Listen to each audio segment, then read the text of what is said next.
上一讲谈到，宣帝立许平君所生的刘氏为太子，全套工作都做足了，直妻的霍光夫人暴跳如雷。不过退一步说，就算霍光夫人已经死了，立刘氏为太子这种安排依然有着很大的隐患，肯定会在现任皇后霍成君的心里深深扎上一根刺。一旦霍成君将来生了儿子，不论刘氏能不能顺利继位，这一家人的关系注定会难处。霍光夫人是行动派，既然对生活生出了如此大的不满，可不是发几句牢骚就能算得了的，必须拿出行动，勇于改变。眼下看来，无论是让霍皇后追枕边风也好，还是唆使群臣劝宣帝废掉刘氏也好，都不现实。唯一能做的安排，其实我们都不难想到，当然就是下毒了。人是很容易形成路径依赖的，再难走的路也可以一回生二回熟，再邪恶的事情既然做过一次，自然就一不做二不休。所以励志金句总会鼓励人勇于迈出第一步，万事开头难嘛。同时儒家的保守腔调里总会重申君子慎始。霍光夫人在毒杀许平君的时候，从常情来看，应该还是怀着几分忐忑的，只要牙一咬，心一横，豁得出去。而在当下这个满心不甘，认为全世界的委屈都集于自己一身的时候，就未免还剩下几分忐忑，几分纠结了。操作层面上，上次下毒世界许平君生产的时机由专业女医生下手，但这一次无人可用，怎么办呢？没办法打虎亲兄弟，上阵母女兵只能教唆亲生女儿了。霍光夫人仔细调教霍皇后如何下毒，母爱看来真的是可以冲破一切道德藩篱。至于霍皇后，别看她是一个在锦衣玉食当中长大的大家闺秀，但在杀人这种事情上，母亲怎么说她就怎么做。这一对母女也许有过激烈的争吵，有过种种复杂的活动和心理活动，但史料只是平铺直叙，让我们看到年轻的霍皇后好几次召唤刘氏赐给她食物，但刘氏身边总是有保姆的，保姆团对太子吃的任何食物都要自己先尝一遍，这就导致霍皇后随身带着的这份毒药怎么都没有机会喂给刘氏。这条线暂且按下不表，该看看朝廷里的大事件了。当年5月，丞相梅显向宣帝提出了辞职。资治通鉴的原文是丞相贤已老病，岂骸骨。那这个说法在以后历朝历代还会不断出现。这句话里骸骨指的就是自己，属于谦称，相当于我这把老骨头。在专制体制下做官，理论上说就相当于把自己这把老骨头一点不剩的给了皇帝，从此也就不由自主了。如今实在是年纪太大了，一身病，所以没办法，斗胆向皇帝起骸骨，意思是求皇帝开恩，把自己这把老骨头的所有权还给自己，让自己可以回家颐养天年。解释了这么一通，现代读者反而不容易理解了，老人家难道还不能正常退休了吗？确实不能。回顾一下汉朝从开国以来这1个多世纪的历史，那么多政府高官都是死在任上的。现代人之所以很难理解，是因为现代医疗有着很强大的续命能力。当然，在续命的过程当中，有的人可以慢慢康复，也有的人只是苟延残喘。这个痛苦的过程往往可以持续好几年，甚至更久。但古人没这个条件，即便是霍光这种地位的人，忽然生个病，躺在家里没多久就过世了。武帝也是操劳了一辈子，在人生的最后关头还可以布置这安排那的，死是很快的事情。其实今天我们看一些农村地区，老人一大早出门，抡着锄头在田间劳作，忽然间一松手，人躺倒了，就那么走了。这种现象并不属于严格意义上的暴毙，一般都是本身就有基础病，只是平时没做过体检，旁边也没什么三甲医院，身体的某个核心指标早已经是逼近临界值了，最后忽然爆发了。所以我们看这些老人活到老干到老，根本就不存在退休养老的意识。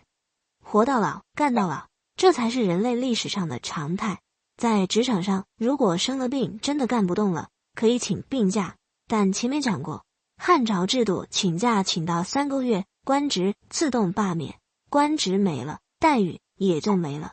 在官员请病假请到了3个月的时候，如果皇帝特别看重这位请假的官员，就会有所谓赐诰，也就是延长假期。我们在这个背景下回看丞相梅贤，他是在宣帝本始3年接替蔡邕做的丞相。顺便说一句，这位蔡邕丞相就是死在任上的。梅贤继任的时候就已经70好几了，4、5年做下来，也许确实因为干不动了，所以才会提出起骸骨的申请。我们还应该注意到，这里起骸骨的意思并不是申请退休，而是申请辞职。当时并不存在退休制度。宣帝批准了梅贤的起骸骨，按照我们现代人的理解，辞职的程序应该是办理交接，结算当月的工资，从此以后大道朝天，各走一边。但宣帝不是这么做的，而是赐给梅贤黄金100斤，还有安车4马，这是德高望重的老人专享的豪华轿车。司马光很可能搞错了细节，赐给安车4马是杜延年起骸骨之后的待遇，梅贤的待遇其实更好，得到了一套豪宅。老人家未必需要这么多的奢华事物，但给赏赐就是给面子，梅贤可以风风光光的回家养老去了。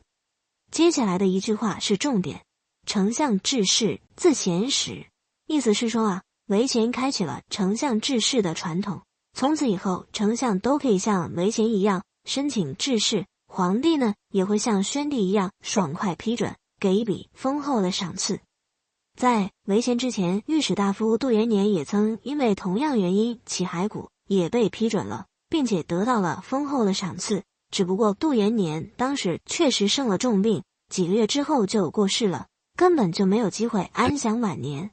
所以退休制度的雏形也许应该从梅贤起骸骨算起。这样一算，在这样一种雏形状态里，有资格退休的人只有丞相，而且既没有标准的退休年龄，也没有固定且定期的退休金。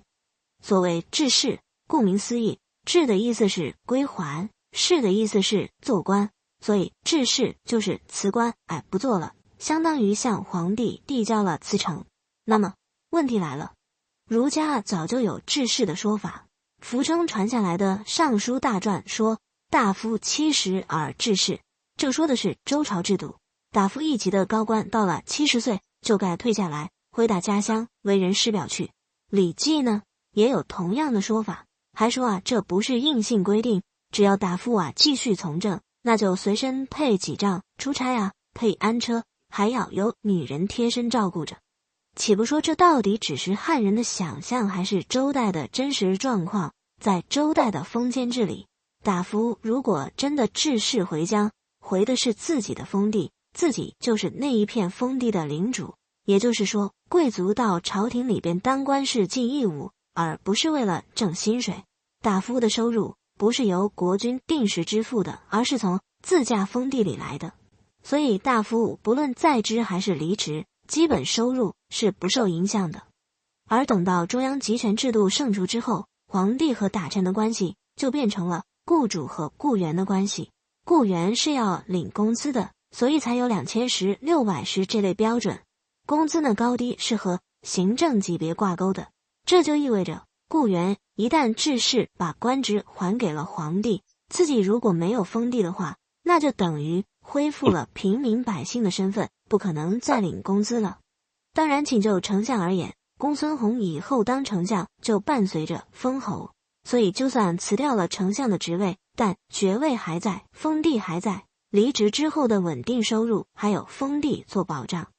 从维新以后，治事逐渐演变成退休制度，这个过程充满波折，原因不难理解。绝大多数作为雇员的朝廷官员，只有工资收入，没有封地收入。一旦治事的话，就等于固定收入的来源断了。至于皇帝到底能赏赐多少，甚至赏赐与否，那就全看皇帝的心情了。那么人之常情，官员呀，只要占了一个好位置，就怎么都不愿意退下来。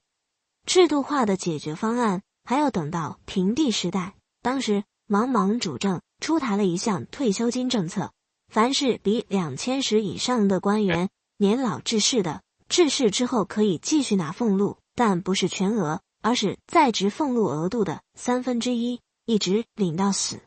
我们知道，后来王莽被钉上了历史的耻辱柱，他搞的各种改革几乎全被推翻了。但这一项退休金制度只是沉寂了一段时间，然后不但死灰复燃，还被发扬光大，适用范围逐渐推广到全部官员，退休金的比例呢也有提高。70岁这个年纪在很多时候也真的成为了一个法定退休年龄。虽然各个朝代的退休方案都不一样，但大体上说，官员70岁退休，退休金是半俸，也就是在职工资的一半。只有极少数有特殊贡献的人才能拿到全额退休金。白居易呀，有一首诗，题目很直白，题目就叫不致仕，劈头就说70而致仕，礼法有明文，于礼于法，年满了70岁都该退了，但是何乃贪荣者私言如部门。有些人啊，就是贪心不足，死活不退，可怜80-90日，齿堕双眸昏。这些人都80-90岁的高龄了，老眼昏花，牙都掉光了，行尸走肉一般，但就是这么不要脸，恋战权位，不肯退休。